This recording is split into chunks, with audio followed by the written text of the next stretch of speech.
let's continue our conversation. Father Foley, only a suffering God can help. That seems to be the message. How was that first revealed to you? Well, I think like most of God's revelations through other people.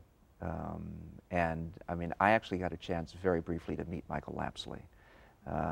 He came to Chicago to speak at a mission conference. But I think when you meet people in my own religious community, some of the living with elderly folk and watching them in their declining years and having them embrace that as a kind of grace, I think that's always the most touching and influential way. You spoke about each of us having a cross to bear. I find that very interesting as a fellow Catholic. What are your thoughts about that? Do we get too caught up in the negative part of that sometimes and not see the grace in that itself? Or is it a good reminder of gratitude and suffering in general? I think it's a difficulty. Part of it, it depends on what our religious formation was. I think sometimes we unfortunately communicate the image of a God who's somewhat punitive. Mm-hmm. And we have a God who's angry and suffering as some kind of punishment.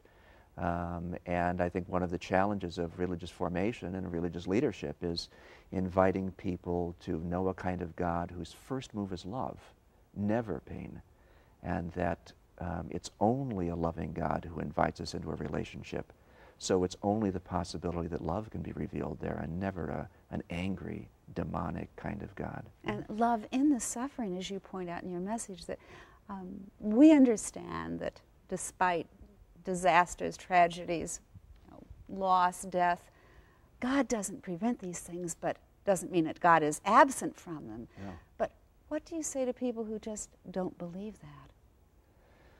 Well, I'm not sure you say anything to somebody who doesn't believe, because I think belief is not about sort of cognitive or compelling reasoning. I think what you do is that you witness. And witness is what helps us believe and not know, because we're never going to know in this life. And so it's not that we have to convince somebody, because we really can't, because that's why it's faith and not knowledge. But I think if we can witness, and I think that's the grace of whatever difficulty each of us has. We all have a soap opera in our lives. That's why they sell so well. But is that a way for us, is that an excuse to be small-minded and mean? Or what happens when you meet somebody who's suffering and they're so gracious and they're life-giving and they're like a Hawking, they say they're lucky.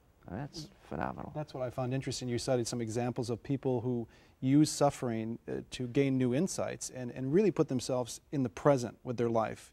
That seems to be one of the gifts, if there is, of suffering, to take it and to digest it in that manner. And the choice that you point out, how we will respond when we're facing pain. As a parish priest, Father Foley, what is the language of faith? What are those words that you share with a parishioner who is facing terminal illness or who has just lost a loved one? Well, I think the sharing of, pastorally, the sharing of faith is also the sharing of doubt. Because I think if there's too much surety, we can have a tendency to idealize and romanticize religion in such a way that it's really not realistic for folk. And so, one of the things that I always say, even on Sunday to folk, before we say the creed, before we profess faith, I say, if you believe or if you'd like to believe, if you want to believe, say I do. Because we're not always sure. And I think so what we do is that we do have an image of a God who understands something about suffering. God didn't send Jesus so that Jesus suffered and that the Father was okay. Because if they're in the Trinity, when the Son suffers, the Father suffers. So that God has some empathy, and God knows about losing a child, and God knows about death. And that's the kind of God that I'm drawn to.